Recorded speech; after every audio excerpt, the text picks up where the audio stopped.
Hello everyone, আসসালামু আলাইকুম। আমি জান্নাতুল সুমা। সবাইকে আমার আরও একটি নতুন ভিডিওতে স্বাগতম জানাচ্ছি।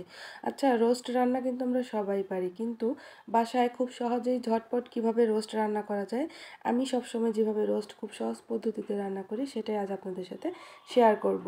তো চলুন দেখে নিই। এর জন্য আমি এখানে মুরগির মাংস নিয়েছি, ভালো করে ধুয়ে তারপর লবণ দিয়ে মাখিয়ে রেখেছিলাম। আর এটা এখন আমি তেলে ভেজে নিব। আর এখানে কিন্তু আমি ভেজে ভেজে উঠিয়ে রাখছি। আর ভাজাটা আমি খুব কড়া ভাজা দিইনি, অল্প পরিমাণ ভাজা দিয়েছি। এপিট ওপিট একটু ভাজার হওয়ার পরে আমি উঠিয়ে নিয়েছি। এরপর আমি যে তেলে ভেজেছিলাম সেই তেলে এখানে আমি পেঁয়াজ কুচি দিয়ে নিয়েছি। আর কিছু পেঁয়াজ আমি আদা ভাঙা করে বেটে রেখেছিলাম, পুরোপুরি মিহি করি নাই, তো সেটা আমি দিয়ে নিচ্ছি। আর এখানে আমি এলাচ আর দারুচিনি দিয়ে নিয়েছি।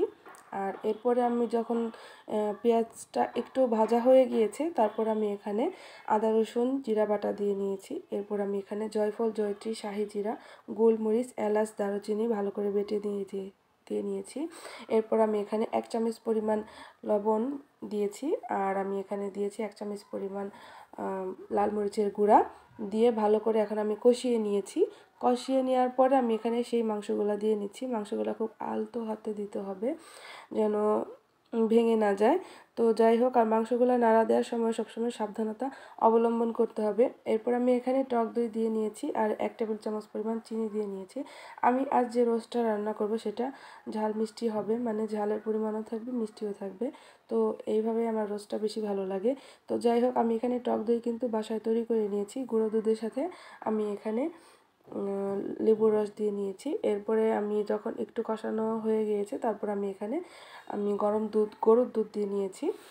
তারপর আমি এখানে 20-25 মিনিটের মতো ঢাকনা দিয়ে রান্না করেছি অল্প আছে।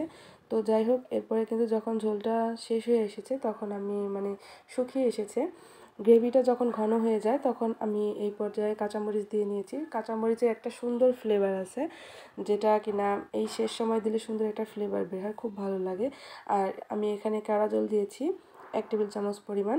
আর এখানে আমি ঘি দিয়েছি 3 টেবিল চামচ পরিমাণ দিয়ে আমি এটা এখন একটু দমে রেখে দিয়েছি।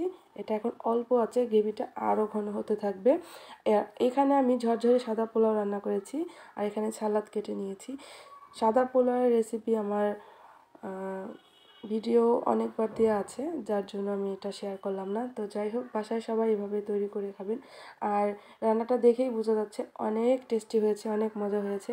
ঘরের সাধারণ উপকরণ দিয়ে কিভাবে ঝটপট রোস্ট তৈরি করা যায় সেটাই আজ আমি আপনাদের সাথে শেয়ার করলাম। আশা করি ভালো লেগেছে এবং বাসায় আপনারা সবাই তৈরি করে খাবেন। আজ এই পর্যন্তই, দেখা হবে অন্য একটি ভিডিওতে। আল্লাহ হাফেজ।